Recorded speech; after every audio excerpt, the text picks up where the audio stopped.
Hey, sports fans, welcome on in. It's the Down and Dirty with Scott Mitchell. So glad you could join us today. Do all that fun stuff, like us, share this. We love it. We love you, and I really appreciate all of you who have tuned in and joined us. It's growing significantly, so thank you so much. Without further ado, because this is exciting, it's of course Super Bowl week. We have with us none other than Super Bowl winning coach and former NFL quarterback Doug Pederson. Doug, how you doing today? Scott, I am great. Living down here in South Florida. It's a little bit chilly. I'll tell you this. Down here in Florida, it's chilly. It's been in the upper 20s in the mornings, but it's going to be nice today. It's going to be close to 70. But other than that, we're doing great. So you're in South Florida then? We are. Jupiter, Florida. Yeah. Oh, you're in Jupiter. Very nice. Yeah. Love it down here. Yeah. So Dougie Fresh. When was the last time anyone called you Dougie Fresh? Is that something that's stuck with you all these years? Or you know what, Scott? It still has. Sometimes my wife calls me that. For I don't know why, but a lot of my close friends, even some of former teammates, still call me Dougie Fresh, or just call me Fresh, and the name has stuck over the years. So I think so much with all these coaching hires and changes and all I think of you all the time, and there's so many questions about that I want to ask you. But the first thing I'm really curious, was there ever anything that someone said, like a criticism to you as a coach, that got to you? I know we get criticism, we kind of let it roll off our back, but was there ever a comment that just really got in under your skin? Yeah, there was, Scott, and I won't say the name, but when I was hired in Philadelphia, this gentleman came out and said that I was the worst hire in obviously Eagles history, but in the NFL for that year, and that was 2016, and that kind of stuff. Just as much as you try not to let that stuff bother you, you're trained, right? As athletes, as coaches, you're trained not to listen to the outside media. But that one right there, just, I don't know, it was a little bit of motivation. It was kind of fuel for my fire, and tried not to let it get to you. But that was something that everybody's entitled to opinion. I got that. But at the same time, that one kind of stuck with me and bothered me for a little while. Winning a Super Bowl in Philadelphia has to be the greatest accomplishment of any coach ever in the NFL. Andy Reid was there for quite some time, and he was not able to do it. And you talk about the criticism. How sweet was that? I mean, did you think a lot about that after you had won the Super Bowl? It's like, yeah, that's right. Yeah, Scott, everywhere that my wife and I travel, even if we're out to dinner or on the golf course here doing whatever, we always run into Eagles fans or just NFL fans, period. And they always obviously remember the Super Bowl, but the Philly special and that play and so it brings back a lot of great memories, especially the city of Philadelphia. I mean, one man might make a comment like, you're the worst coach, this, that, and the other. But, the team believed in you, the fans believed in you, and you go out and you win a championship that, has never been done in their history. Obviously they've won another one since, but that kind of stuff, man, that just makes you feel proud to know that you were a part of that. And you got to lead an organization and really lead a city to a championship, and to see the smile on the fans' face. And quite honestly, just last night, we were at dinner, and one of the waitresses came over, and her parents, they're all Eagles fans, and took a picture and sent it back home to her folks. And, they just appreciate that, the first one. And it just makes me feel proud and brings back so many great memories. Where were you eating dinner? What were you having? We were at a place called Hog Snappers here in Jupiter. Oh. And I had a pan fried snapper with a little saffron rice and stir fried vegetables. So good. Wow. So good. Yeah, that fresh fish and by the sea is a good thing. I don't get that here in Utah. We don't get that kind of fish here in Utah. So okay, you're talking about these Philly fans. I hate Philly fans, Doug. I know you do. I hate them. I've never had a good experience there. Yeah. Are they really? I mean, are they really that bad?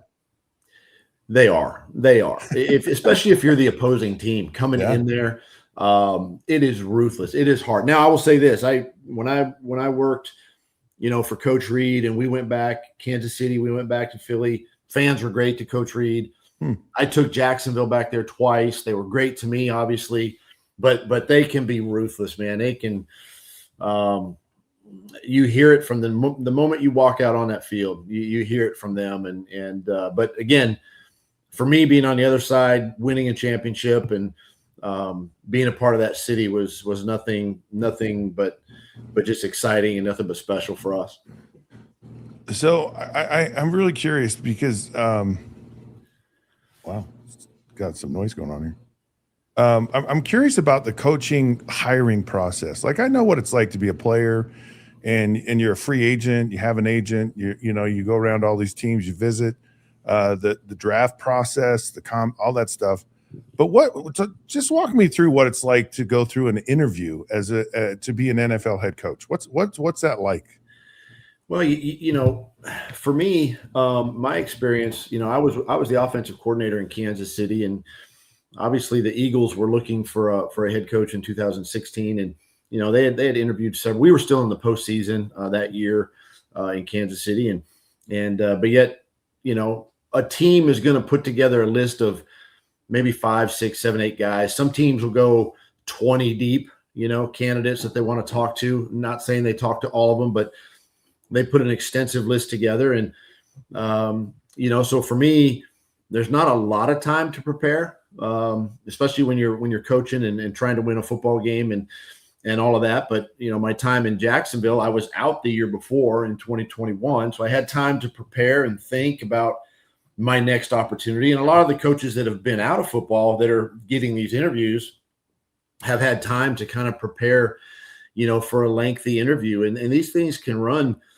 3 hours, 4 or 5 hours at the most. And really a lot of it too is just kind of getting to know each other, kind of getting the feel, right, to see if the personalities match up, if that candidate's going to be right for the organization. And you obviously dive into philosophy and you don't talk about, scheme or nothing like that, but your philosophy about the draft, free agency, just, travel, food, it just goes down the line. And, so you try to do your best, in these interviews and try to put your best foot forward and really come off, especially if they're going to interview 5 or 6 guys, you want to be one of the 2 or 3 that they bring back for a second interview. You always hear this all the time where so-and-so is getting a second interview with the team. And, and it's an extensive process. It may go, 2 or 3 weeks, or in some cases, like this year, it's going to wait till after the Super Bowl. You see where,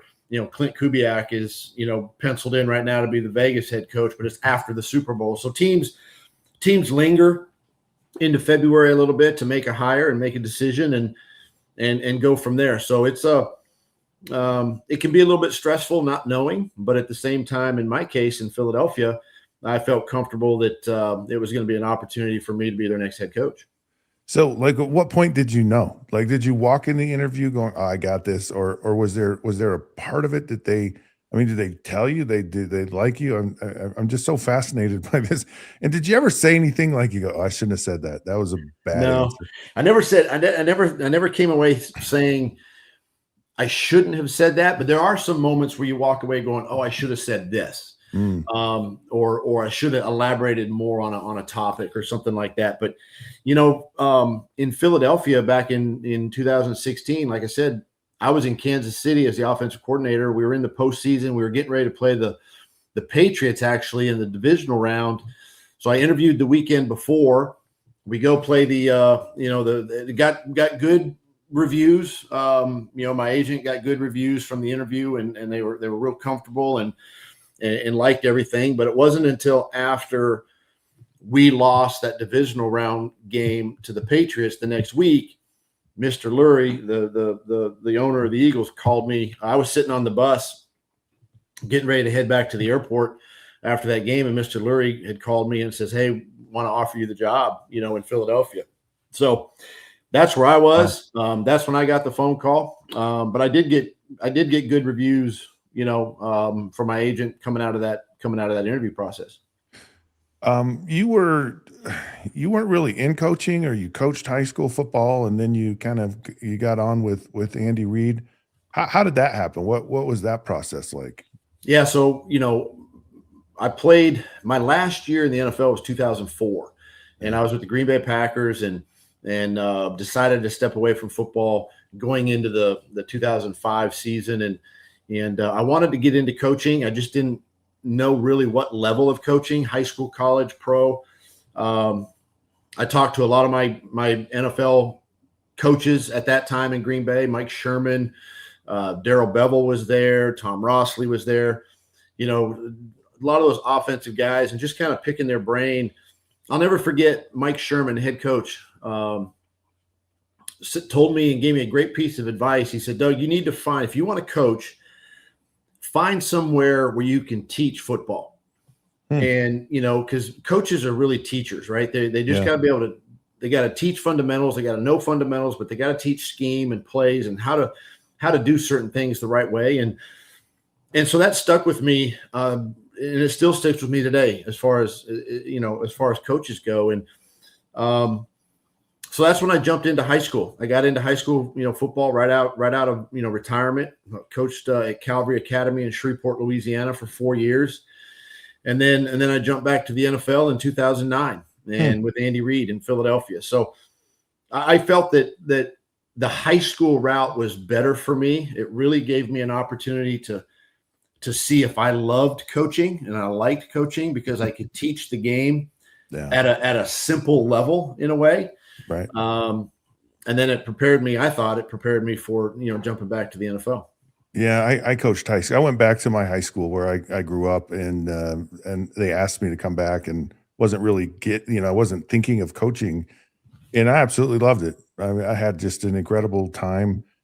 We were able to do a lot of things, and I was surprised at how well the players picked it up. And because it, and you wonder, well, maybe it's just that I know it, and it was just really satisfying actually to teach these kids how to do it, and they go, Coach, man, we put your plays on Madden and they actually work, and it's like, so it's pretty good. But Scott, too, like, you have this wealth of knowledge coming out of the NFL of all this offense and defense going on. It's like, how do I get a 16 or 18-year-old kid to learn what I know, Right. and you really have to kind of water it down. That was kind of the dilemma I had facing high school that first year. Yeah. I recognize really early, I go, they don't understand. They don't see the game. They don't understand it like I do. They Not don't at see all. it. And so, and it is a challenge. Fun. I had a great experience with it. It's awesome. I did enjoy it. So you talk about like having time, when you're having that time off. And I'm curious about like how do you build a staff? Do you have guys do you watch other guys?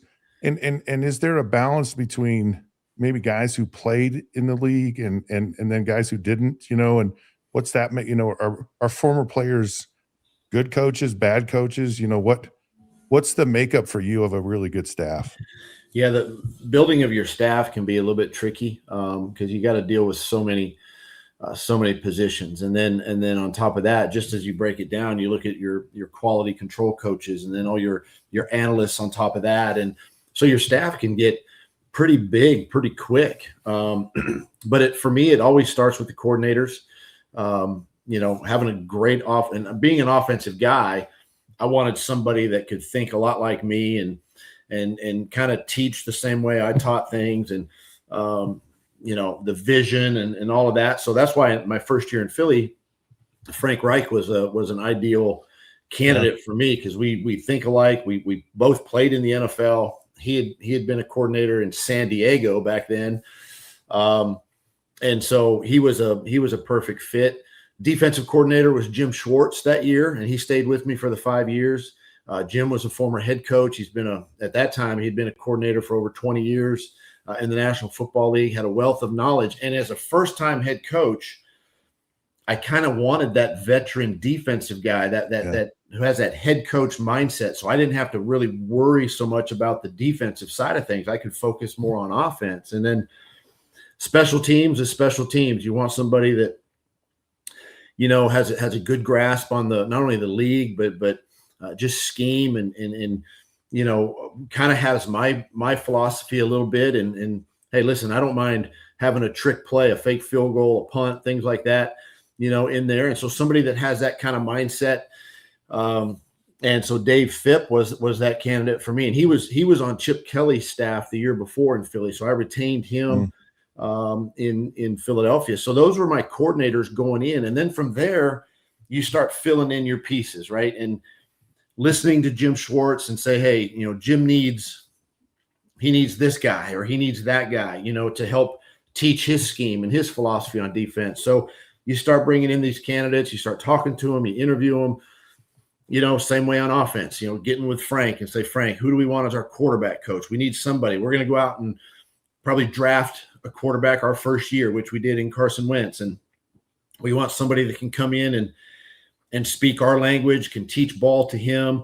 He can mentor him. He can develop him. We need to have a good, strong candidate there. And then you just kind of go down the list and you start filling out your staff. And as far as former players go, not every former player makes a great coach. I just think that, sure, they have a lot of knowledge, but they have a hard time communicating that to players. And the other thing too is it's not about, well, this is what we did back in 1995. Well, no, this is 2010, 2011. This is 2016, 17. So, it can't always be about what I did in the past. And so that's why sometimes former players don't make great coaches. But there are a lot of former players out there that have the mindset. They were grinders.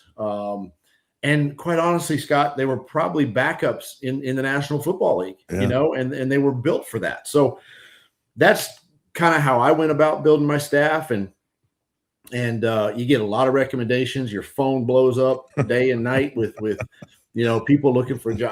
I've always said this, that there's way more coaches out there than there are positions. And so you really have to do your due diligence to hire the right guys. Yeah, I was going to call you and say, hey, Doug, I got a few ideas. Could be the quarterback guy. I'd want to be the defensive line coach is what I'd want to be, because I know what bothers quarterbacks, and so that's what I want to do. There you go. I look at like a guy like Mike Holmgren and some of the coaches he had on his staff. The Mariucci's and the Andy Reeds and the John Grudens and you see some of these coaches that just, their coaching trees are impressive. When you built out your staff, was it ever, did you want guys that were better than you, smarter than you? That was there ever a concern about, I don't want to say loyalty, but about kind of having the same message, that you're portraying to a team?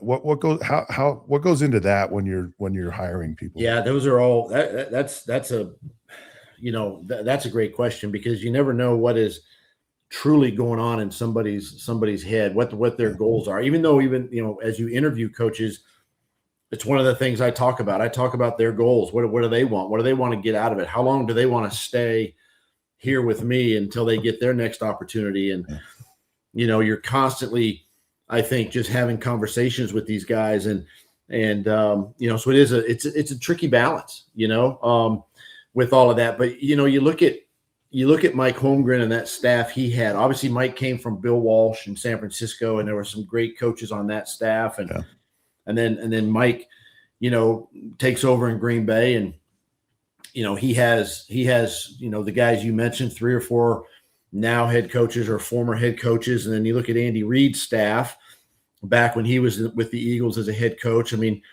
the Ron Rivera's, the John Harbaugh's, we're on that. Sean McDermott, who was an assistant, almost a quality control guy. Wow. I was a player for Andy, and it just kind of goes down the list. And yet, for me, I always communicated with the coaches like, hey, give me 2 years, at least give me 2 years to establish this program before you jump ship. Now, I can't keep a coordinator, let's say, who's being interviewed for a head coaching job, right? I can't block a guy like that, but I do have, as head coaches, we have the ability or the power, let's say, to block a coach from making a lateral move. But nowadays too, people are throwing different titles at people, and they're giving them more money and this and that, and so it's a little bit tricky to navigate those waters a little bit. But I feel like if you can give me 2 years of just dedicating yourself to this team, and let's see what happens, and really after that, if they want to get promoted to a coordinator somewhere else or promoted to a head coach somewhere else, then I'm all for it, and that's, to me, because then you're grooming the next guy, your quality control guy or something like that could be the next coach that fills in, for that coach that just left. So you're constantly every year, evaluating your staff and letting guys go and filling in new pieces. And it's really, for me too, it's a great way to get new ideas on offense, new ideas on defense, a different way of thinking things. And it does make it fun, but at the same time, it's a challenge to navigate, those waters. Yeah, I'll bet. You mentioned Carson Wentz a bit ago, and I'm always perplexed by Carson Wentz. I really quarterbacks in general. I mean, you look at Sam Darnold. He was seeing ghosts in New York, and he kind of was a well-traveled former first-round quarterback, and that usually doesn't go well when you get moved around a lot of places. You usually end up out of the league, and he was able to resurrect himself. And then you see these young players, a lot of them like Drake May and some of these young quarterbacks that are having so much success early on. First off, just what happened? What happened to Carson Wentz? And because he looked like he was going to be one of the future stars of the NFL. Yeah, and he was. I mean, he had a pretty good rookie season with us, and then goes into his sophomore year and really came out, just on fire. And obviously the success we had as a football team. I mean, but unfortunately that year he hurt his knee and he missed the remainder of the season. But I truly believe too that we lost him in like week 13 out in LA. We had a couple regular season games left. We take a backup quarterback who wasn't a rookie. He was a veteran, and Nick Foles. And we go on to win the Super Bowl, and Nick Foles becomes, the MVP of that Super Bowl. And listen, for anybody in Carson's shoes, that has to play and weigh pretty heavily on your mind, right? On your mindset, as a former quarterback, that just has to well, what's next for me now? Right. How am I supposed to rebound from this? So you put more pressure on yourself to try to perform and try to, outdo that performance the next season. And, Carson got hurt the next year, and Nick had to come in and play again the next season. And I just think everything just began to kind of snowball a little bit for him. And then 2020, obviously the pandemic year was hard on all of us, but I think it just ran its course. And it's unfortunate because, Carson's a great guy. He's a really good quarterback. He's athletic, can throw the football. I mean, and he's smart. He studies the game, and obviously he's bounced around now. But I just think all of that with the Super Bowl and how we did it with Nick really kind of played heavily on Carson. Yeah, I hadn't really thought about it that way, and it would, because you feel like you're like, wait, I did a lot to help this team get to the Super Bowl, and but then I'm kind of forgotten, and of course Nick Foles and the whole Philly special and all that story, and I imagine that would be kind of a challenge. And I'm always fascinated by these quarterbacks and how, it's so much about the right opportunity, the right time, the right system. And, you look at Trevor Lawrence, and you had Trevor and you did a great job there. And then, the second year, what are your thoughts about him and just kind of your time with him? And it looks like he's kind of headed in the right direction right now. Yeah. It was the reason why I went to Jacksonville and really wanted that job, just to work with Trevor Lawrence. And what a great kid. He was young, coming out of Clemson, and athletic, much like Carson in a way, and kind of the same kind of the same traits that we saw in Carson, we had in Trevor, and just a fun person to be around and coach. And we had a really good year in 22. We made the postseason. We had a great, obviously, playoff game against the Chargers. We came back from 20 or 21 points down and win that football game, and that really catapulted us into the next season, into 23. And we started that year 8-3, and we were off and running that second year, and then he gets hurt and he misses the back 4 or 5 games of the season, and that hurt us, when you lose your starting quarterback that way. And then you get to 24 and the same thing. He got hurt again up in Philadelphia, actually, and just never bad place, Doug. enough. Philadelphia's a bad place. I'm telling you, it's a bad place. And so he didn't finish the season again in 24. And so then you fast forward to this year, and that's why I was excited about what Trevor is. He stayed healthy and he played well, and he led that team, to the AFC South title, into the postseason. And that's everything that we saw in him in 22. And so I'm happy for him, excited for him. I think the future's bright. He stays on that same path and works and builds every year, which he has that in him. He could be one of the next young up and coming quarterbacks in this league. Yeah.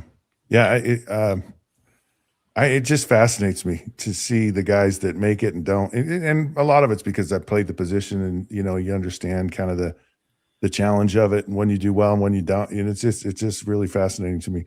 Tom Moore. Tom was a longtime NFL assistant, 48 years, I believe. Anyways, I was talking to him recently, and he finally said, my number 2 pencil got replaced by some computer and 35-year-old guy with a bunch of analytics. He stuck around the NFL a long time and was very successful with a lot of different teams.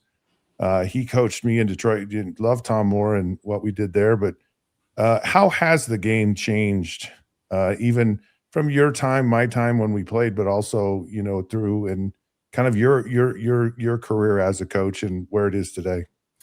I think the analytics have always been around.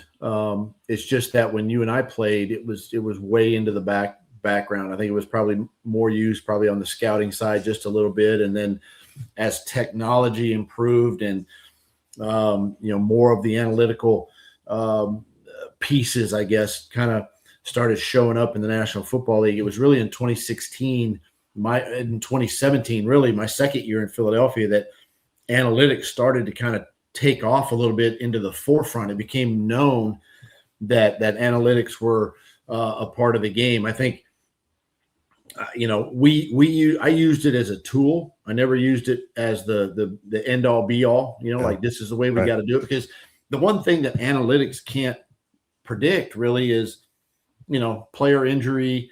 A lot of times the weather, are you inside? Are you outside? All the different sort of the human element of the football game is what analytics cannot predict. And so, that's why you just use it as a tool. And, but now it's really kind of, I don't want to say it's taken over, but it's really made its way. And it has a big impact on how coaches coach. And for me, to be able to make in-game decisions, to have people in my ear, on 4th down or a 2-point conversion, or, take a timeout here. I mean, all those things play a big part in the game today. And some coaches use it as it's the gospel. It's the Bible. We got to follow this report this week, but others are just using it as a tool. But it's become a bigger part. An analytic department in a National Football League could be anywhere from 1 to 2 guys, or it could be a team of 12. Wow. in your building. So it's a big part. It's a big part of it. But again, you can't play a football game through a computer screen. You got to be able to move your pieces, human pieces against an opponent and make smart decisions and again, use it as a tool. Roger Goodell, in his kind of state of the NFL, mentioned the Rooney Rule, and he goes, maybe we need to evaluate and look and see what happens there. What's your thoughts on the Rooney Rule, and Do you like it? You don't like it? Should it be better? Is it getting the results? What are your thoughts?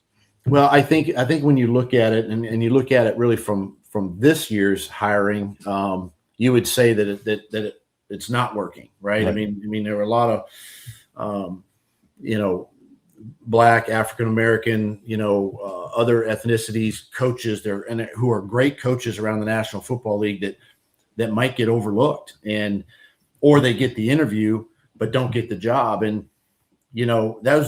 for me, I enjoyed meeting different people from different backgrounds because it's just different philosophies, different scheme, different backgrounds that I enjoyed talking to people about and making good decisions. I think it's something that has to be reviewed, has to kind of be looked at again to see why it's not working, all the time. And, but there are some really good coaches out there and really good coordinators out there and just giving them an opportunity you want to give them an opportunity. And sometimes you get with organizations and teams that maybe steer you in a different direction, right? From whether it be from ownership or the general manager or different things like that. And so, you want to hire these people. They're like I said, they're great coaches and sometimes you get steered in a different direction and it's unfortunate, but I think it does need to be probably looked at. But for me personally, it was a great way to meet some great people and to make some good hires that way. Last thing, the Super Bowl, two teams I don't think anyone really thought were going to be there. And what do you think about this year's Super Bowl?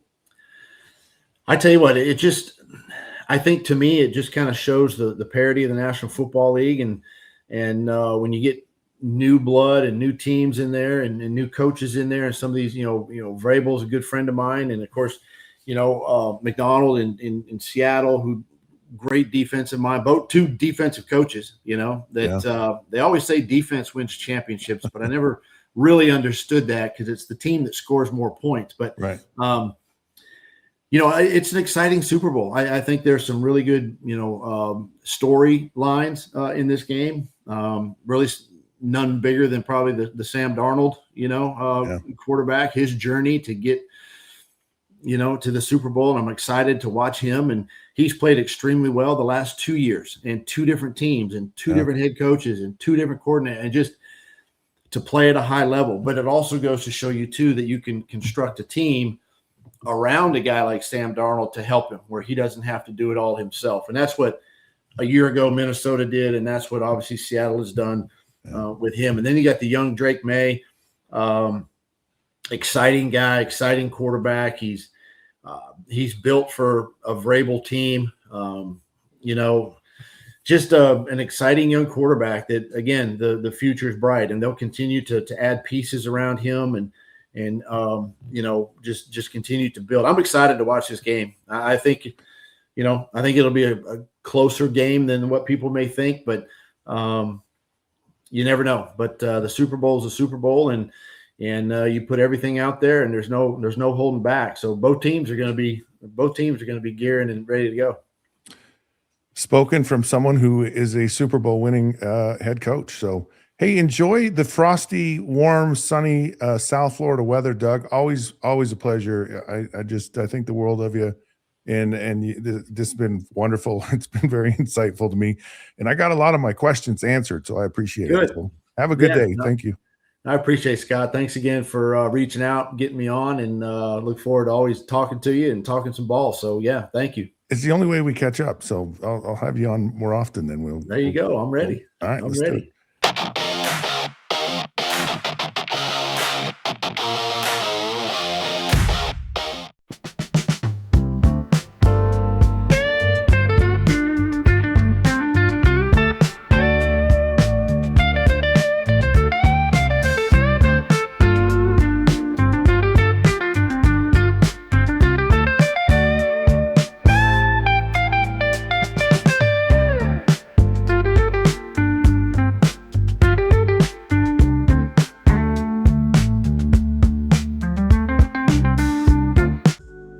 Tervis is all about staying hydrated with style and durability. You can trust Tervis tumblers to keep your drinks the perfect temperature, hot or cold, for hours.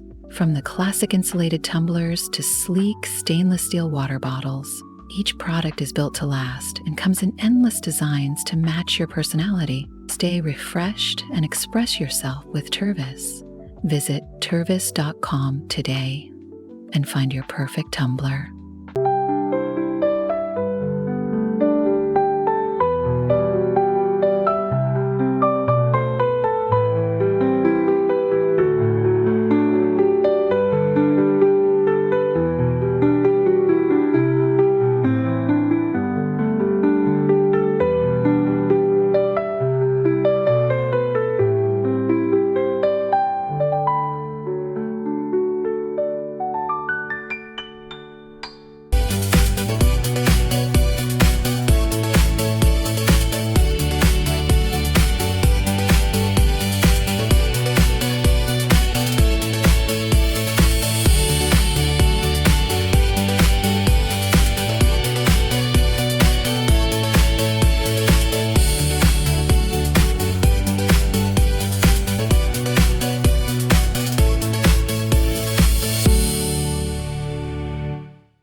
Fans, welcome back. It's the Down and Dirty here with Scott Mitchell. So glad you could join us. So glad you could join us right now because it gets no better than what we have going on. Of course, we have Ty Detmer joining the program, longtime NFL quarterback, and of course had an incredible career at BYU, Heisman Trophy winner. He's gracious enough to join the program, and along with that, he's a pretty good dude. So, Ty, how you doing today? What you up to? Doing great. Back in Gilbert, Arizona, here at school. We're coaching our middle school kids, 7th and 8th graders right now. We play tackle, kind of an off normal fall ball. We coach them in the winter, so we have a little more field space and coaches to work with. So that's a lot of fun getting the young guys going. So is that kind of part of your strategy when you're developing your program as you work with the younger kids and coaches? And it is for sure. You know, it keeps them in the pipeline. They learn our system terminology, so when they get to high school, they're kind of up to speed, and the learning curve is a lot quicker. So it's been really good for us the last few years.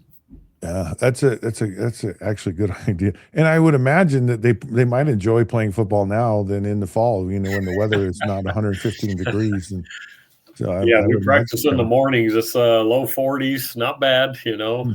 So yeah, definitely you'd rather be playing now than August.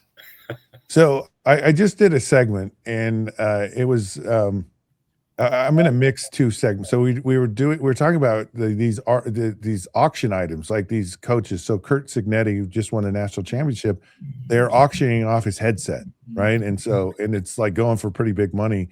And then we did another segment, would you rather? So I'm gonna mash two segments together and give Ty Detmer a would you rather segment on a coach's item that he could purchase. And maybe he doesn't want to do this, but we'll have a little fun with it. So, all right, here's my scenario. Would you rather have an article from Lavell Edwards, or your coach in college, of course, one of the greatest coaches in college football, or would you rather have an article from one of your and I'll let you pick the coach, because you actually played for a lot of it. I was going to say Mike Holmgren. I'm going to go with Mike Holmgren. So would you rather have an article from Mike Holmgren or Lavell Edwards, and what would that item be?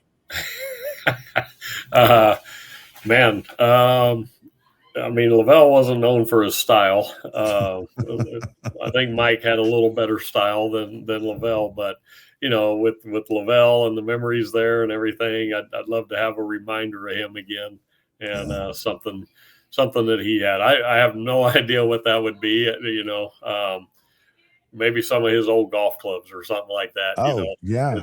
Maybe as long as you don't have to wear it. You know, I mean, yeah, right, exactly. You know, I was going to ask you this question later on, but you mentioned golf. Are there other sports that you enjoy, or did you play other sports when you were growing up? Yeah, I lettered. Well, I was all region or all district in basketball. I was all state in baseball. I played on the golf team. That was like a Wow. day out of school, just so you could get out of school. I wasn't very good in high school, and then I ran track just to try to get faster, but I wasn't very fast. So I actually lettered in 5 sports in high school. Holy cow! So I love playing everything. My dad was that way growing up. He was a good athlete, good at everything. And so that was just the way of life. You played each season and looked forward to the next sport that was up after the following one. I want to go back to Lavell for just a second, and he's a relative of mine. I don't know if you know that or Yep. not. Oh, yeah. Yeah. It's funny world of events here. What do you think made him so great? I was actually talking to Matt Johns. He's the quarterback coach at Utah State, and we were just talking yesterday, kind of about Andy Reid and why he's been so successful with certain quarterbacks. And Lavell was real similar, where I think both those guys allow quarterbacks to play and to have a little freedom in the system to do what they do best. And Lavell allowed me kind of that freedom, between him and Norm Chow. They didn't try to put me in a box and it's 1, 2, 3, throw it away. It might be 1, 2, 3, scramble around and try to find somebody. With that, there's some big mistakes. And Andy had Favre in Green Bay, and then Donovan in Philly, and now Mahomes. Those guys make some mistakes, but they also win you a lot of games just by allowing them to do what they do best. And so Lavell's demeanor, just, he allowed guys to play and play loose and free and not always looking over your shoulder. That's how Shula was. I mean, I when I got drafted, they gave me a playbook from day one and said, you call your own plays in practice. And we do that so you'll learn the plays, but also that you'll call plays that you're confident that you can have success in. And very similar, and it's very effective. Like it worked well. Do you do that with coaching now? Is that something? And what kind of success do you have with that? Yeah, I was telling Matt, I'm like, I don't know, maybe there's times where you want to give a guy some freedom, and then you're like, no, what are you doing? And then they make a great play, and you're like, okay, good job. So you try to be that way somewhat, but when you become a coach, you fight that temptation to just structure everything and tell them where to go with the ball and what to look at. And between that and give them too many things to look at too, Right. So I feel like, because I played that way a little bit, that I try to be a little more lenient, err on the side of giving them a little more freedom and things to look at than try to put them in a box, Okay, this is the pressing question everyone wants to know. What's the deal with the Heisman House? I haven't seen you in the Heisman House much. How do you get in the Heisman House? What do you have to do? I did some commercials probably 15 years ago, and I did a couple, and I must not be a very good actor, so I haven't been asked back. So I had my one shot and blew it, I guess, but that's okay. I think your wife thinks you're good. I mean, you've fooled your wife for a long time, so maybe I don't know, but I don't know how bad an actor you are. But yeah, I have been acting a lot there. So are you staying away from the fast food? That's what I want to know. I know. No, he was on you about the fast food. Yeah, so I it's fun to watch those commercials and see those guys in New York when they have the announcement, but they get the big timers in there now and the popular guys. So I'm okay not being on there. I think you were back at the Heisman ceremony this year. Am I right about that? Yep. Yeah. How often do you go back? Is it something you always go back to, or is it, and what's it like? Do you enjoy that? I do. I'm not a fan of New York City, just people wall to wall.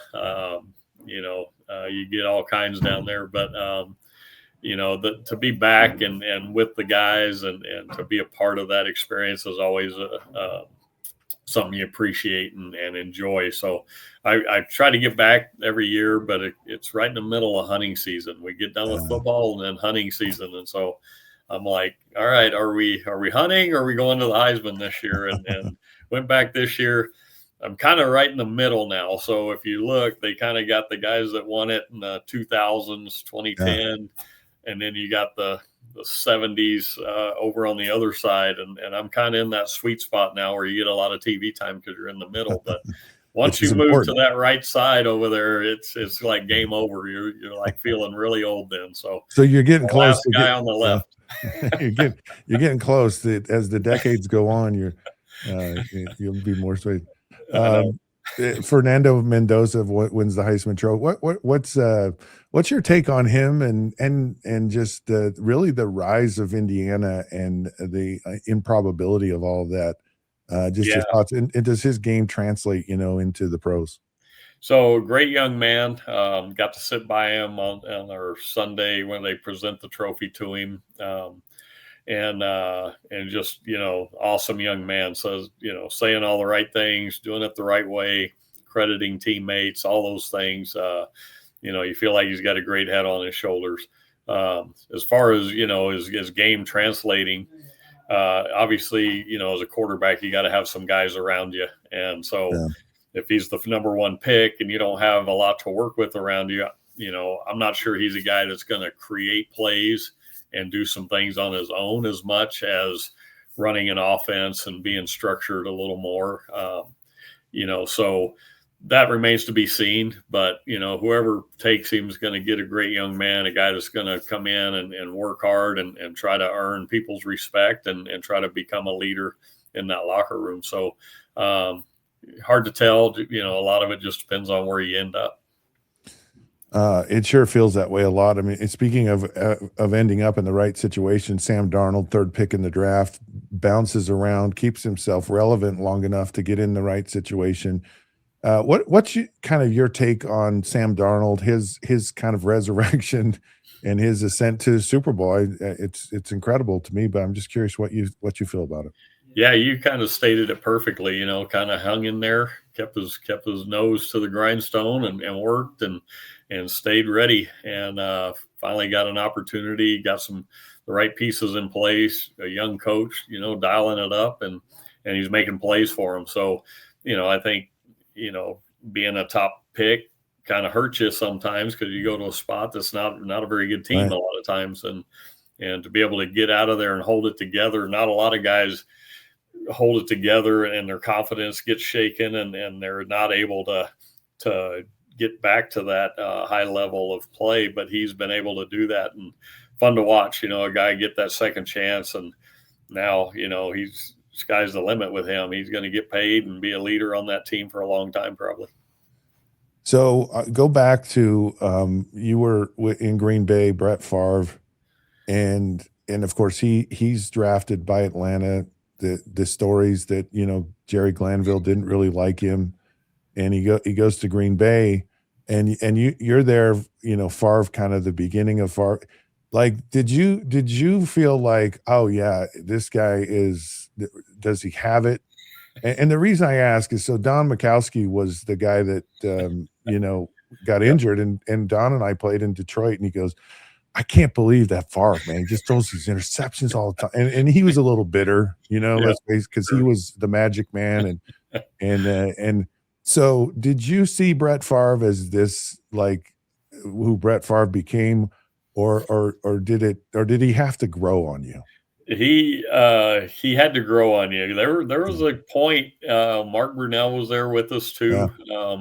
Year two, I was there with Don and Brett, year one, and then Mark comes in, was there for 2 years with us. And that second year, there was a time I think Brett was leading the league in interceptions.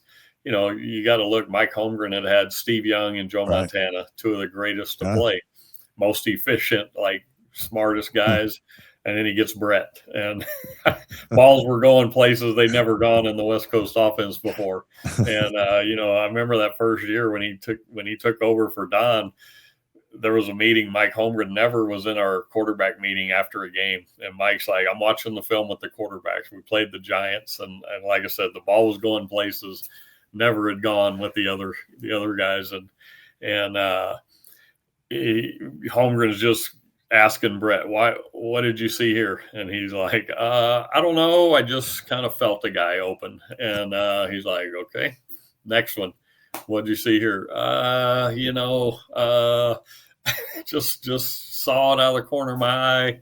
And Don's over there and he's just looking at me, just like shaking his head, like, this is a professional quarterback, he's just seeing things, and we lost. It was an ugly game, and then so, to Holmgren and everybody's credit, they stuck with him, gave him that opportunity to grow into it. I think they could see the arm talent, the leadership qualities he had, and he just had to pull it all together mentally. And so there was a time there where they were talking about, starting Mark, starting me a game, trying to do something to light a fire under Brett, or just, go in a different direction. And we played the Bears. It was a rainy Monday night football game, windy, rain. Only a guy like Brett probably, with his arm talent could put one through the wind. And he ended up making a long touchdown run, kind of broke a tackle, goes down the sideline, and we won big. And from that point on, it was like the lights turned on. He was great the rest of the season playing, and that game kind of, I think, really boosted him, his confidence, everything, and we just took off on a run from there on. But I'm sure with Holmgren, it was like, man, this guy is killing me. What is he doing? And just having to kind of put up with it and give him those opportunities. To their credit, they did, and he became a Hall of Famer.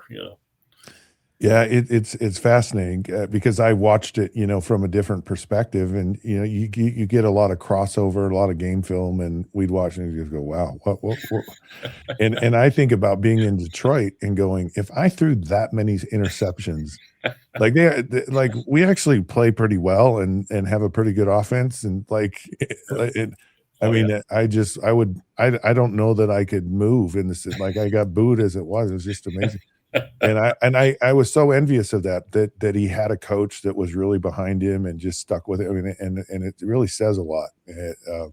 And I'm very envious in a lot of ways of having someone to just really believe in you.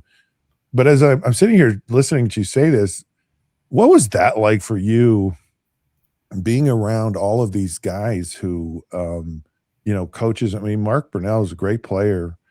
Did some amazing things with Jacksonville. I always really liked Mark Brunell's game, and so you're there, and Jim McMahon comes in.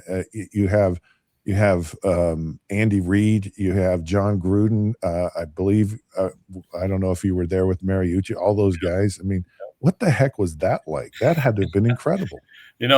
Sometimes you feel like you're in the perfect place at the perfect time, and that was Green Bay at that time. Holmgren brought that staff together. Mariucci was our quarterback coach. Andy Reid was coaching tight ends. Gruden was kind of an offensive quality control the first year, and then took over the receivers. You had Dick Duran, who was the head coach with the Bears. Ray Rhodes was running the defense. It really was a great staff of young guys that were up and comers, and they learned a lot from Mike and took a lot of what he did with them any place they went. And with all those guys going different places, that always kind of gave me a home place to go, because they knew me. They knew I was going to prepare and be ready if needed. But it was the perfect place to go at that time, coming in as a rookie and getting your foot in the door, and then getting to know those coaches along the way. I've never asked anyone that's played, so I had former teammates, Jeff Dellenbach played there, Doug Pederson, we were team, and I never, what was Green Bay like to play? And now I know it's probably good for you because there's a lot of really good hunting in Wisconsin and all that stuff, but what was it like? It was a college town. I mean, our first mini camp, I'm in the hotel, and you hear like a weather statement, beep, beep, beep, beep, beep. And you think like, oh, is there a tornado coming? What's going on? It's like center James Campen re-signs with the Packers. It was like the center, Wow. So it was like breaking news, So the TV station, everybody was dialed into the Packers. It was, anything that happened was big news. So it was really, if you're coming from Provo, Utah, I don't know if you want to start your career in New York and try to navigate that. Green Bay, you could live 15 minutes from the stadium and you were out of town. And it was the perfect place to go for me, hunting and fishing, golf in the summer, to go and to, be able to rent a duplex for $700 a month, and to navigate, traffic and all those things. There wasn't any, it was a great place to play. Love the fans there. Love the atmosphere. Just the tradition there, all that went into it. It gets a bad rap for the weather. It was cold, but overall, it's a great football city and fit me perfectly. Speaking of weather and I look at this AFC Championship game, and it's almost unplayable conditions, and it's almost unwatchable. Like, I don't know, do you really want to watch this? And is it really fair? And I'm just curious, how should the NFL handle like weather? Should we just get rid of it altogether? What are your thoughts on weather and its impact on NFL games? It's tough because you want to have the home field advantage, but I always wondered, like Chicago had the late game, I think the weekend before. Right. It's like, why are we playing a night game in Chicago when they could play the early game, where it might be a little more decent weather and not just bitter cold? Because it's really kind of does a disservice to guys that have worked all season to get to that point, and then you have no shot. You look at Sidham with Broncos, here he's making his first start and having to play in that, and you're feeling all the weight on your shoulders, and man, it's like, give me a chance, a little bit here. So that one's a hard one because you do want to have home field advantage through the playoffs, and it's just bad luck of the draw that weekend. But it does make a difference, having to try to play in it and try to be successful. And actually, guys are dropping balls and slipping all over the place. And like you said, it's kind of hard to watch at times. You're almost watching to see what bad things are going to happen to people. Yeah. And, they brought this up about the jersey color, here the Patriots are in all white, and you're just like, I think it'd be harder to see them in those situations. I do with the billions of dollars in the NFL today. It's just like, come on, can you, don't you want to see the very best of what this product can be in these big games, or even just every week? It's like, take the weather out of the game, and they have stadiums, they can do that and still open them up, and when the weather's nice, all that stuff. Right. Yeah. How much are you worth in college football today? Like what and would you ever see yourself leaving BYU back in the day? And let's say you go to Miami, or you go to one of these teams that's, winning national championships. What's Ty Detmer's worth in college football today? Boy, I don't know. I mean, after winning the Heisman and come back for your senior year, you probably would have had a pretty good payday somewhere. I've told people I would like to think I would have been loyal to Lavell because I love that guy, but he probably would have been the one telling me to go. New Skin can only pay you $100,000. You might ought to go somewhere where you're making $1 million, because you're not going to get drafted very high. That would have been my opportunity to put a chunk of money in the bank, and not knowing if I was even going to be able to play in the NFL. No one be going to be a 9th round draft pick. Like, take the college money, try to get injured week 10 so you can get a hardship and play a 6-year. Right. So 6 or 7, play 6, 7. You get like Carson strategy. So I don't know. I mean, it would have been a tough situation because, if the school you're at can't even come close to what somebody else is going to offer you, you almost have to go, and you understand why players do, but especially if you're not going to probably have the greatest opportunity in the NFL.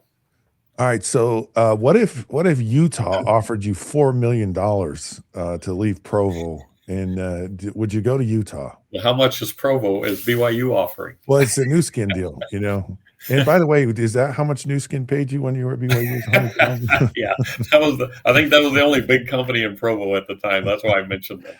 Yeah, that's a name right there. Yeah. No, man. It would be hard. You look at some of these quarterbacks that are moving and leaving, and if BYU's in the ballpark or close, or maybe not as close as you'd like, I think that situation fit me perfectly. If I go to somewhere else, if I go to Miami, I may not have a very good season. Who knows what happens, and then you're done for sure. So. I'd like to think, being level-headed, you stay in the system that's making you successful, and you make one more run, and but it can't be like a quarter of the money you'd maybe make somewhere else. All right, what is your take on your beloved Cleveland Browns and their quarterback situation? By the way, Shedeur Sanders was just named to the Pro Bowl. Is Shedeur Sanders a Pro Bowl player? How do you handle it? You got Deshaun Watson coming back. You got Dylan Gabriel. You're going to have a new coach. How do you handle the situation? Do you go back to alumni events with the Cleveland Browns, by the way? I'm just curious. I've never been back, no. Never been back. I get the invites and things, but I'm too cheap to pay my own way over there.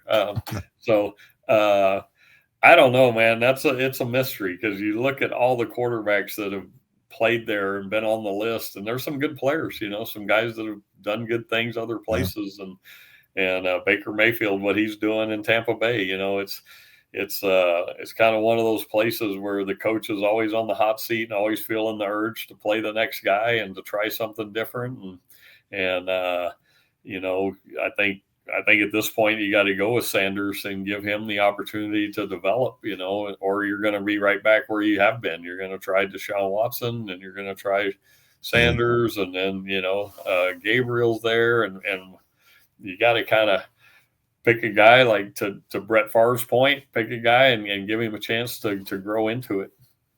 So you've played a lot of places in the NFL. Which one did you enjoy the most? Green Bay probably be my favorite place. San Francisco, that was I enjoyed it there. Great year. Mariucci was the head coach, got to back up Steve. You're playing with Jerry Rice, Terrell Owens, Merton Hanks, and Tim McDonald, and some great players on that team. But probably Green Bay, just with the tradition and the atmosphere there was a great place to play. I would have to say Detroit was probably my least favorite. I know you had some good years there, but we did not when I was there. And that city was run down a little. It was not in a good place when I was there at the time, but it's been fun to see them be more successful here. So you were post Pontiac Silverdome, right? My last year was at the Silverdome. Oh, it was? It was. My first year. Your first year. There was the last year of the Silverdome. Yeah. So. Isn't that just a fun place? We actually got locked in there on 9/11. We had that was a 9/11 year, and they had a Ryder truck that was parked in the parking lot one day that next week at practice, and the SWAT had to come, bomb squad, and we got locked in the Silverdome for about 3 hours after practice and meetings and everything. So it was an interesting place at that time. Yeah, it was an interesting place. I got a lot of stories I could tell you about Detroit, and there's a lot of good stuff too. It's just I can't complain at all about my whole time in the NFL. Are Philly fans really that bad? Because I hate Philadelphia. I hated going there and playing. I hate their fans. I just want to know, are they really that bad? When things are good, there's probably no better place. When things are bad, there's no worse place. You got people bringing signs of the game to fire everybody. They're very opinionated, and they like to share their opinion. So I'd have to say, yes, it's not a great place to play if things aren't going well, but it's kind of getting that way everywhere nowadays. But Philly, I think they take pride in it now. They're known for it, and they have to hold that reputation. So they go a little overboard with it at times. Still hate them. So Super Bowl, last thing I have for you today. What do you like about this year's matchup in the Super Bowl? I kind of like it's two teams that came out of nowhere. That probably weren't even close to being predicted to be in it. So they're both playing at a high level here at the end of the year. Love Vrabel and his fire and passion, and the interactions with the players you see him having on the sideline. Seattle's just that solid team that's making plays. They got some dynamic players, a running back and that receiver, tough to handle in space, and you're pulling for Darnold to have that Cinderella season and come out of nowhere. So I don't really have a favorite in it. I'm just hoping it's a good game and get to watch some good football, and both teams are intriguing. So. Yeah, I agree with all that. I'm excited to watch it as well. So always a pleasure. I really appreciate it. I'd love to talk to you. I could ask you a million questions for a million hours. You're always great. You too. I never get to ask you about some of those things in Detroit. You're always the interviewer. So I got to catch up with some of the Barry Sanders, Wayne Fonts stuff, Oh, boy. Fonts seemed like a great coach to play for, too. He seemed like a lot of fun. Yeah. Well, maybe I'll have you back on, and instead of asking, you can just ask me questions. Like, there we go. I want to give you some would you rathers. Oh yeah, I'd love it. Yeah, we'll do that. All right. I'm seriously. Would you do that? Because I'd be happy to. Yeah, just ask me whenever. I'll do that. There you go. All right. Okay. All right. Well, I'm gonna make that happen. I'm gonna call your agent. We'll set it up. There you go. All right. Good luck with that football. All right. Thanks, man.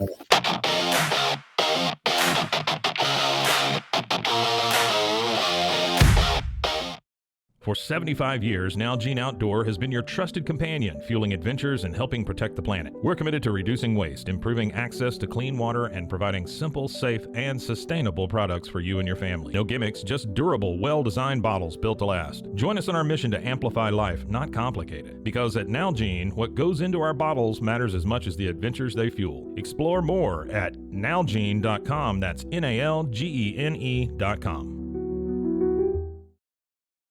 I know you're gonna love this Kodak Dot Plus printer. You guys just connect it to your smartphone, and then you're gonna use the Kodak Photo Print app. It's going to print you a 4x6 photo. I am just in awe. I love how these turned out. Also, the printer comes with a free cartridge of 10 photo sheets.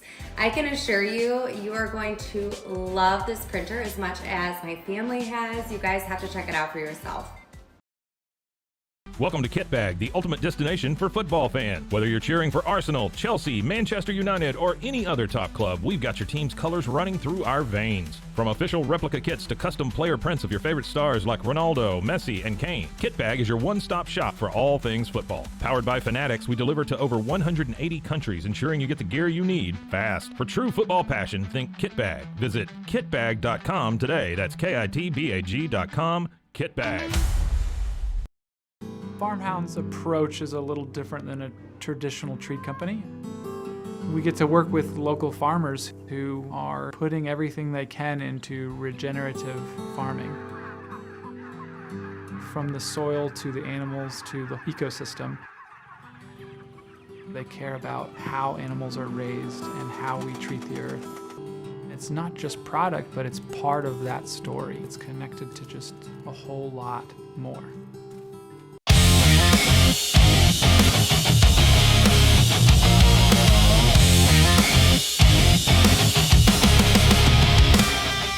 Oh boy, I can't wait for this. Got an exciting guest joining the show right now. It's none other than Eric Weddle, Super Bowl champion, two-time first-team All-Pro, six-time Pro Bowler, the 2010s All-NFL Decade Team, Consensus All-American, Mountain West Defensive Player of the Year, and now Eric is being introduced and inducted into the College Football Hall of Fame. Welcome to the show, Eric. How you doing?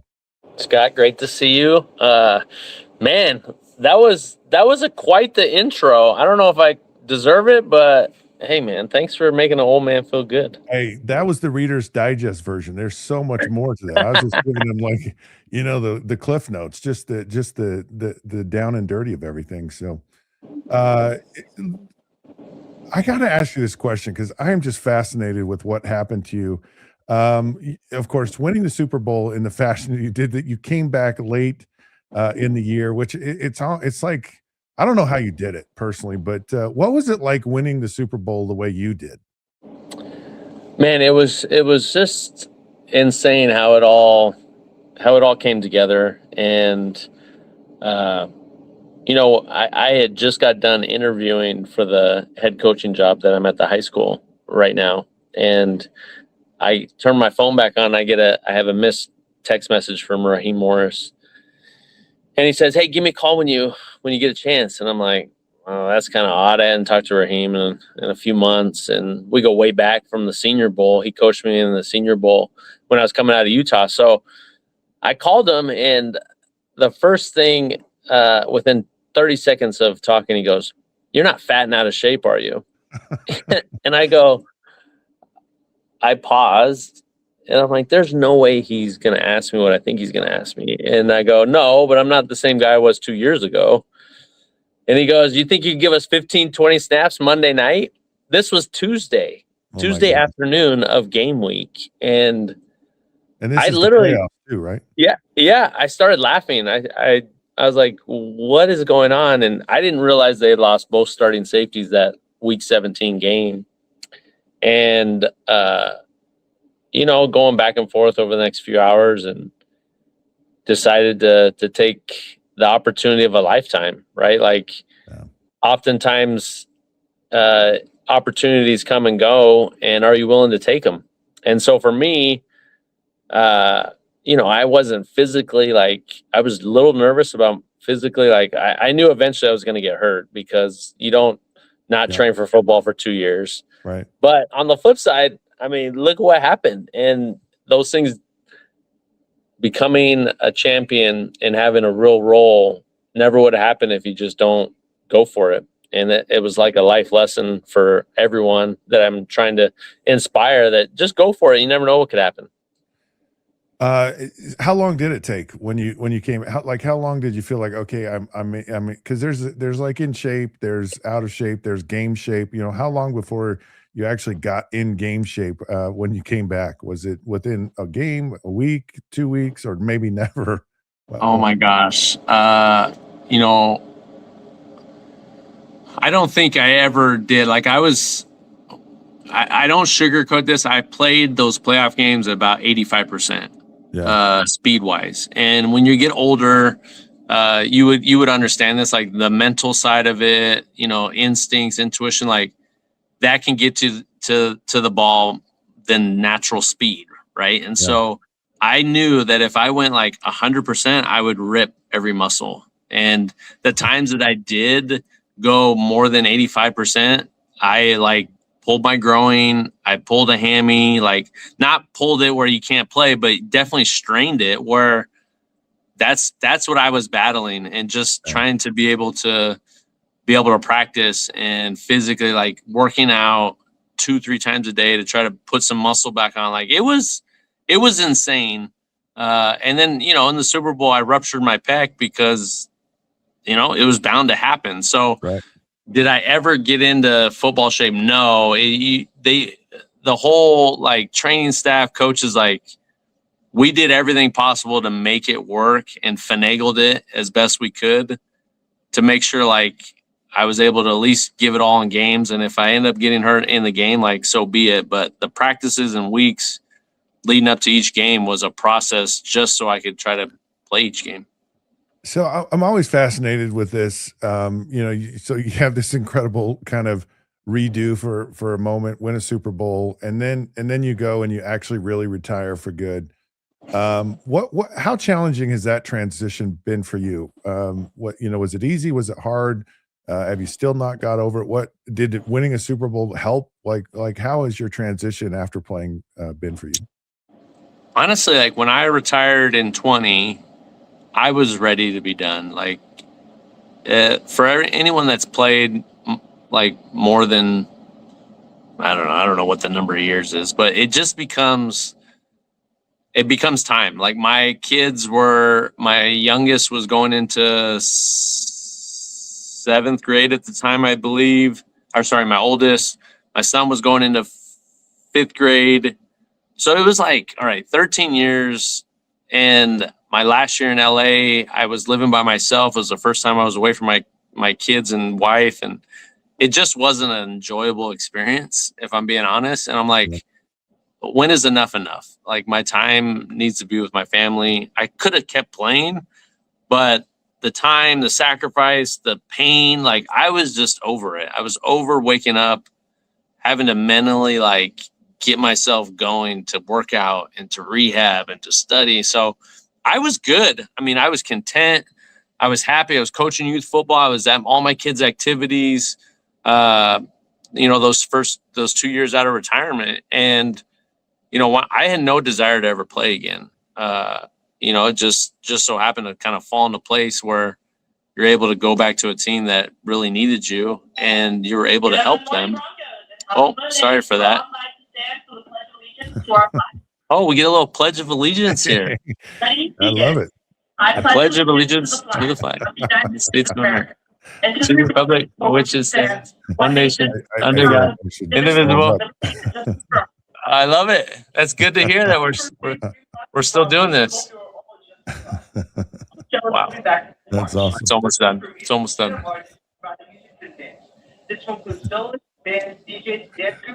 Talk about a real show with Scott Mitchell. Hey, let's do it, man. You don't go everywhere and have that happen. So tell me a little bit about your coaching high school football. I did that, by the way, and I know it was like really fun to be able to. Where the heck are you? I'm in my office, but this is like at the high school. So You're actually coaching right now, which is what I want to talk to you about. How has that been coaching football? I'm curious your experience, because I had a tremendous experience with it, but just what's it been like for you?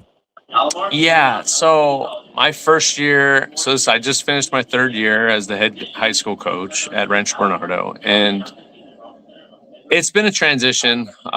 When you're playing in the NFL or any job that is like requires a lot of time, you kind of remove yourself from the world and society. Yeah. And so when I got back into high school, I was kind of expecting it to be like what it was when I was playing, and it's changed a lot. Change is an understatement of the dynamics of high school football, and the kids that I have. For the most part, like Fridays we wear blue. That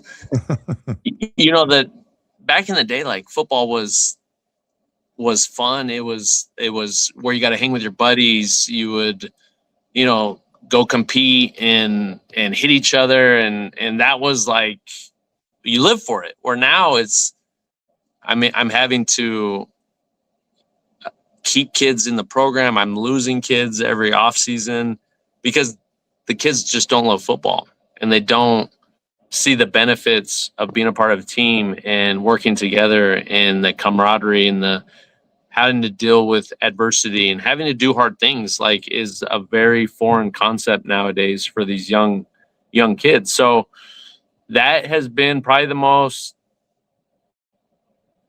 the adjustment I feel like I've had to understand and to adapt of how I coach and how do I inspire and how do I help these boys understand that what I'm ultimately trying to do is help them understand what those characteristics look like of great fathers and husbands. Future fathers and husbands is what we're trying to do. So, the football side of it, I coach, I love it, but it's much more of nourishing and developing these young men. And so it comes and goes of the time and effort and the enjoyment of it. But I think it's a good balance for where I'm at in my life. I still have 2 girls underneath my son who's going to be a junior. So I'm content with where I'm at right now, but ultimately I think I'm meant for higher level coaching, and I think eventually I'll get there. But I got great kids. I got good culture. I got yes sir, no sir kids. So it's not that. It's just the dynamics of like when you'll understand this. Like when you're around elite minds and people for the majority of your life that aspire to be the best, and then you're in a situation where kids don't really love football, they're not really motivated to excel, it's can be draining on you. I get it. I saw both sides of that when I coached as well, and but it was having impact on the players and their lives, and the phone calls you get later on, and I had some kids, really it totally changed the trajectory of their lives, and it was just so worth it for me to do it. I love coaching. I'm so glad to hear that you're doing it. Okay, I gotta ask you this question because this drives me bananas. And I've seen it so much in the playoffs right now with pass interference, right? Yeah. And it's just like teams we'll just throw it up in the air and we'll just hope, and most of the time it turns out to be a good thing. And you end up like these critical moments in these games are decided by a subjective opinion of an official. Please help me understand, what is pass interference? Well, with what you're seeing, and so this is a great play right here where we're talking about the catch, non-catch, did they survive the ground, this and that. Like, that should have been a pick six for me. They blew the whistle, and we ended up getting the ball, our offense. But the whole pass interference, like, at the end of the day, if you're not playing the ball or trying to look back and make a play on the ball, you're going to get called for pass interference. Like, it's just a no-brainer. And then if you get there before the ball, hit the guy before the ball, it's going to get called. Like, I know a couple of those late plays in the Buffalo, like, everyone's up in arms. Why is the ref like the refs? They have a tough job, and it's not easy to make these bang plays, and you're supposed to try to make a call, the right call, what you're seeing, what you're studying.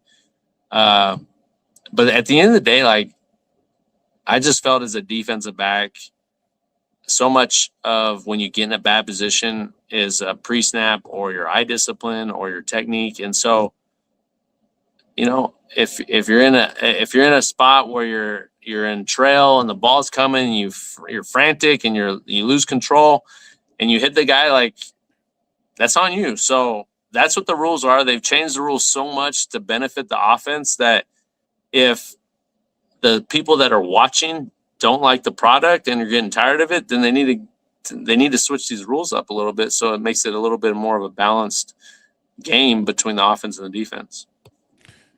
Yeah, I feel for you defensive players in those situations, and I just don't like that it's, let's just throw it up. It's just take a chance here, and it's a good chance. I mean, I don't even think it's a 50-50 ball. I think it's a 70-30 ball for the offense. You either catch it or, I mean, most of the time the DB doesn't intercept it, he just knocks it down, and a lot of times it gets pass interference. I don't like it. All right, Indiana, of course, I don't know if you watched the national championship game last night. A surreal game, unbelievable. Indiana wins the national championship. So if they can do it, surely Utah can, right? I mean, if Indiana can win it, Utah can win it. What is it going to take for our Utes to win a national championship? Well, I think I put it within 4 years, you're going to see us in the national championship, and mark it down right now. I think the changes and the direction and the continuity and the vision, the togetherness of the building, the organization, the university, the coaching staff, I just feel like this moment in time is going to be it's going to skyrocket our program. And so go ahead. Well, I was just going to say, one of the things it's fascinating, because one of the things that Morgan Scalley said in his press conference was, he goes, "Hey, we're going to work to win a national championship here." And he said, and I said it. And, yes. And no one said it before. No one's talked about it. No, it's always been about, well, we'd like to maybe win the conference or whatever. And I love that he put it out there. And I really appreciated that. What is it about Morgan Scalley that because you know him well, what's going to make him a great coach at Utah? He has that it factor. in the sense that he knows how to lead, he knows how to motivate, he's very personable, the relationships, the continuity, like he empowers others around him. And as a player, as a coach, as family and friends, like when you feel empowered, when you feel that you have ownership to decide and to make things your own, it's for the better. And so I just feel that, and I've gotten word over the last couple of weeks of just how much it's different in a good way. I love Coach Witt, and I wish him all the best at Michigan, and everyone knows that. But this is our program now, so let's focus on where we're going and the vision and the direction that we're going. And I love that what we can provide. What are we as a university going to provide for these kids? And if you don't like it, then don't come here, right? Like I just love that we're not going to beg guys to be used. Okay. You want to be a part of this and understand what it can give you for a lifetime, then let's do this and let's buy in, and great things are going to happen. So I just feel it at my core. I've known him for 20 plus years. I know the type of man he is, obviously the X's and O's, but just more about bringing people together. I think it's second to none. And as you know, with where we've been and what we've seen what it looks like the right way and whatnot. I think at the end of the day, the most connected teams, organizations are the ones that are most successful. And I think you're going to see that in the coming years. Yeah, you look at Indiana, it wasn't just talent. It was they had something. There was something they developed. They got the most out of the players they had. They got the right players that fit. It wasn't just about the top talent. How much do you think you'd be worth in college football today? Oh gosh, me? I don't even know. In terms of like if I was like if I hit the portal after my junior year after being the defensive player of the year, and an All-American, I don't know. For a defensive back, like I don't know. I don't even know if like that would be like $1 million, but you'd probably think that going into my senior year. So maybe that. I don't know. So you're worth $1 million. What would $1 million have done for you in college? Like, could you have handled $1 million? Like $100, I felt like I was rich, but what's $1 million to a college student? Scott, going into my senior year, my wife and I were living in Ogden. I had a $700 scholarship check. She had $250 scholarship check. Wow. She had just graduated, going to work for the state of Utah, making $1,100 a month.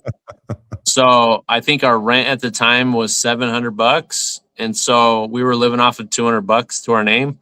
So $1 million would have changed our lives. Would we have known what to do with it? No. We probably would have just went on a crazy.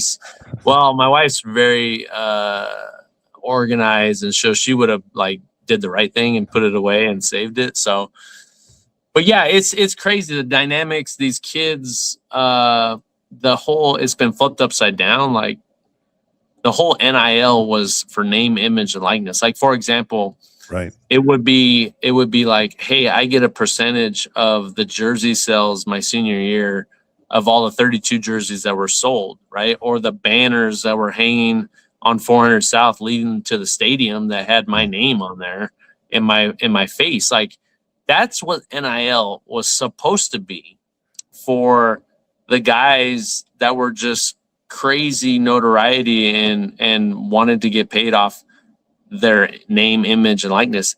It was never what it is. Like, it's never been that. It's basically, hey, you're a semi-professional player and we're going to pay you to play. And so I don't quite understand why it got to this point and why thinking heads couldn't have put some actual rules and guidelines and actually put some thought into paying these players. Like, I'm not against paying players, but I'm against what it is, because it's taking everything away from the relationships, everything away from the university, the community, the connection that we have because we spent 4 years at our university. And, you know, I was watching that game last night. How many kids, maybe a 5, if that, were on their team before the last season? And all I could think of is the true freshman Tony. Outside of him, who was on Miami or Indiana before last year? Yeah. Like, they all came from other schools. And that's just, I don't know. I just don't think that's a good product. I don't, like, if I'm a fan, why is that something that I would want to support? You know, like, you know, when you got Mendoza getting up there after the game, loving the university, I love this for the fans. You've been there 6 months. You have no idea what you're talking about. Like, don't talk as if you've been there for 4 years and you were with the struggles and the 2 and 10s and you were in the community helping out. Like, you weren't. You were there for 6 months, man. So I don't know. You could probably people are going to say, like, oh, you're just bitter and you're old fashioned, this and that. Like, that's fine. But I'm sure a lot of people who love their university and love the time that we put in together, the good and the bad, that molds us into who we are now. And so I think that's important when you're looking at the grand scheme of things. I couldn't agree more with that, because you know, I look at my time at Utah, and it was some of the most valuable time of my life. It created a foundation for a lot of who I was, my beliefs, just everything. And so, you know, you can't put a price tag on that, and it's unfortunate that it's very different. Yeah. So, who was the toughest quarterback you faced in the NFL? Who was just like, oh man, I don't want to play this guy today? I think talent-wise, it was probably A-Rod in his prime.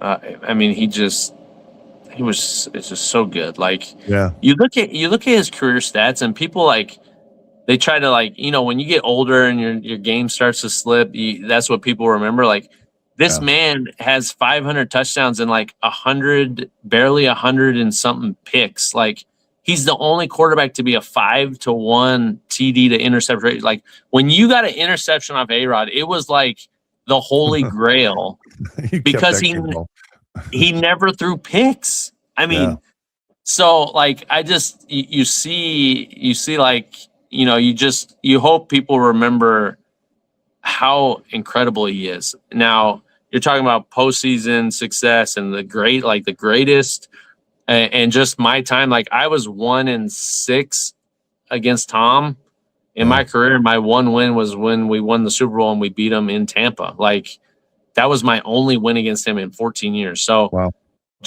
he was probably the greatest. I really enjoyed going against Peyton because we had amazing battles, and I had, you know, it was just a cat and mouse game. And, you know, I think of my 30 picks, I think 3 or 4 of them were against Peyton. So it's kind of a fun deal to talk about.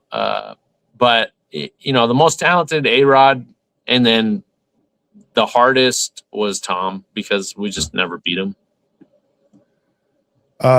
You got inducted into the College Football Hall of Fame. Of course, that's happening. What does that mean to you? It's it's humbling. It's surreal. You know, I've always said this. Like, I think for sure, I thought I was deserving of the College Football Hall of Fame, just my 4-year career. And I thought, you know, that was something like attainable. And to see that come around, and with all the help and work that on behind the scenes to make it happen, like, it's kind of a crazy, what you have to do. Like, the admin had a lot to do with me getting in. And so I have to give a thanks to, you know, Mark and President Randall and obviously Jeff Rudy, who, you know, they have to submit a lot of information to even get you on the ballot. And so, and then I just think about my teammates. I think about the coaches. I think how fun and the good times, and even the times that were tough, that mold you into who you are. It brings back so many great memories. And to just, you know, to think of myself as one of the, you know, as a Hall of Famer of college, like, that's something to be really proud of. And it's almost like, wow, I'm like in the less than 0.02% of college football players. Like it's kind of crazy to think about, if I'm being honest. And I don't know if I'm warranted of being in that group, but I'll take it and run with it. Oh, you're definitely warranted for sure. And congratulations. It's a tremendous honor. It really is. Hey, I thought we could end this interview with maybe singing the national anthem. I mean, we started with the Pledge of Allegiance. We'll just end it with the national anthem. So, I was hoping we could do our fight song. I mean, I'll do that in a heartbeat. Well, yeah, we'll keep that one. I know I'm not sure I totally remember it, but I'll have to brush up on it. And, yeah, I'll send I sing it probably once a month with my kids in our house because I just we love our university. That's awesome. Good for you. Hey, have a great day, and thank you so much for joining us. We really appreciate it. Of course, Guy. Anytime, buddy. Great to see you, man. Yeah, you too. All right, there you have it, folks. Eric Weddle, of course, recent inductee, or he's being inducted, I guess, into the College Football Hall of Fame. Great guy. Loves, he loves the things that are right in the world. So it's awesome to see.